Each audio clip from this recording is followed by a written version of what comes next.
I know everybody says it when they get older, but really, kids now do have much cooler toys than I had when I was a kid. Have you ever wished that you could drive around in a real Halo Warthog? Well, that dream is now a reality. For your kids, anyway.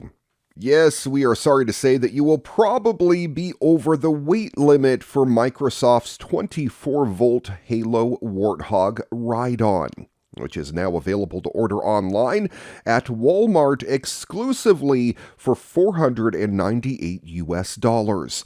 On the plus side, it's an absolute slam dunk gift for the holidays. Live vicariously through your children with this 24-volt Halo Warthog. It has a top speed of 9 miles per hour. Admittedly, that's a bit slow for the commute to work, but it does feature a rotating cannon with lights, engine startup, and blaster sounds. It has voice commands, 3 modes, full health, caution, and critical, removable fuel tanks, a laser cannon that rotates 30 degrees, working headlights, rugged terrain wheels, and room for 2 children at least. Did we mention that the laser blaster is part of a laser tag system? Yes, it even includes a laser tag vest. There's no cup holder though, which is a bit of an oversight, but we can overlook it this once. Indeed, this is the Halo Warthog that you've always dreamt about, only smaller. Again, you can grab it at Walmart while they last. But something tells me that even at this price, a sellout is likely, and they will be difficult to find as we get closer to the holidays. If you want to complete the look, you can also order some Halo Master Chief costumes at Walmart. And don't forget the Nerf LMTD Halo Needler Blaster. It's also available at Entertainment Earth for $99 with free U.S. shipping if you use the promo code FALLFREE22. You gotta check out this Warthog for yourself. Simply go over to Walmart's website, and good luck pre-ordering this thing.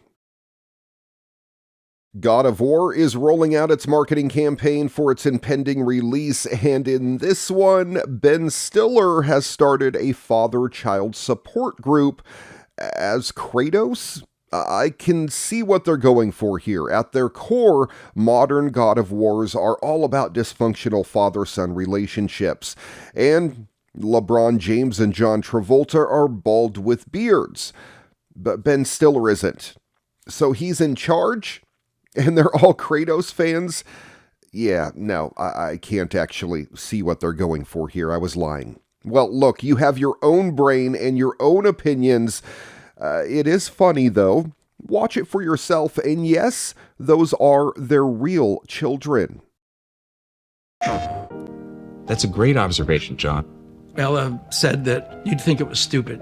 No, I said I thought it was stupid. Okay, you know what? This is good, right here. I mean, the God of War dynamic plays out in every parent-child relationship. When that clicked for me, I picked up my Leviathan axe and felt truly close to my son for the first time. I'm 17.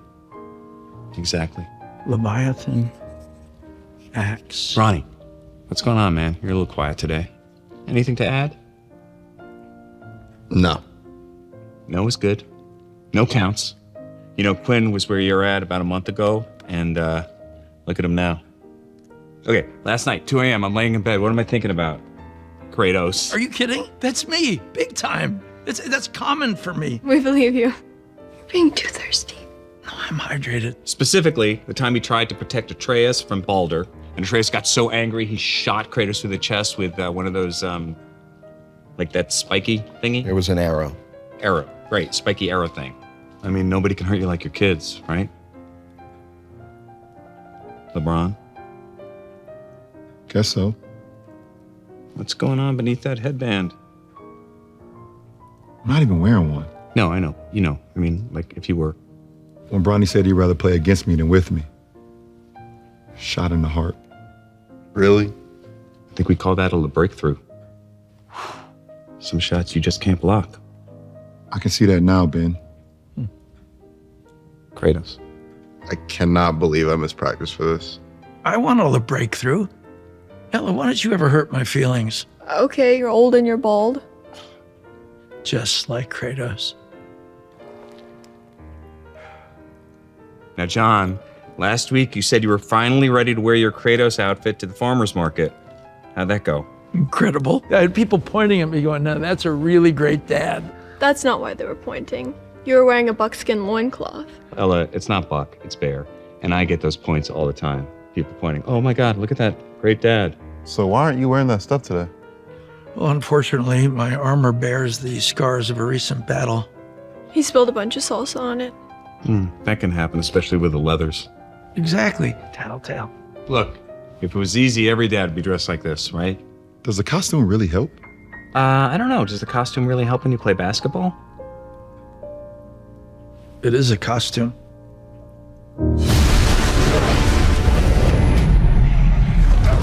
Oh, come on, you gotta love Ben Stiller. God of War Ragnarok is out November 9th.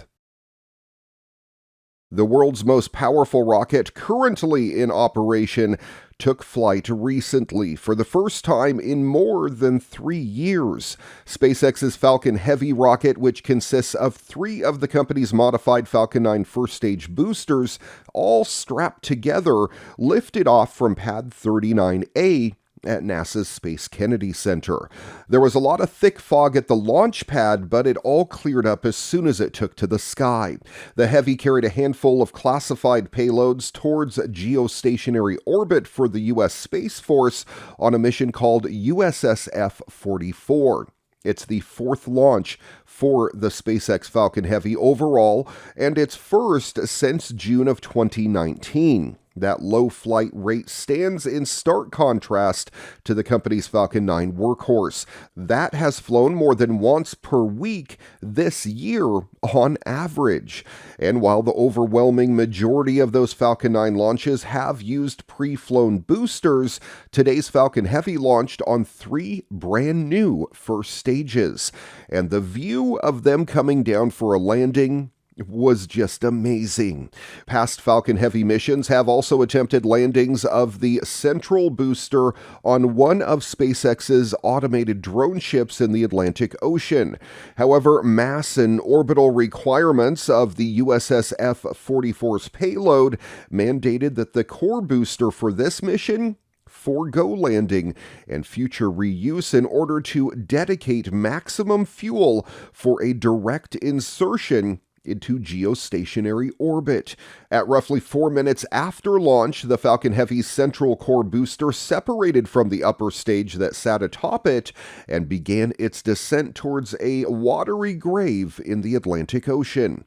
The upper stage, meanwhile, ignited its single Merlin engine to carry the satellites higher into orbit. Shortly thereafter, the 2 fairing halves protecting the USS F-44 payloads separated and began their own re-entry to Earth's atmosphere. SpaceX aims to recover both of them for future reuse.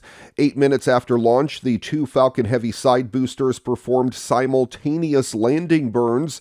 The duo landed successfully about 30 seconds later at SpaceX's landing zones 1 and 2 at Cape Canaveral. Because of the classified nature of the USS F-44 payloads, the exact number and duration of second stage engine burns required to get them to their orbital destination is unknown. However, SpaceX's previous Falcon Heavy missions shed some light on what may have been required. We won't go into that now, but it's an amazing achievement and something that is awesome to see when the Starship has been grounded now for over a year, I believe. We're really looking for that to get up into orbit and make its first suborbital trip so that someday we may actually get to ride this thing. Not into space, that's not really what I'm looking for. What I want is to hop in one of the Starship shuttles in, say, Melbourne, Australia, and go back to Wenatchee for lunch and then be home by dinner. This is going to be a reality one day. It's just one of those realities that I hope that I see in my lifetime.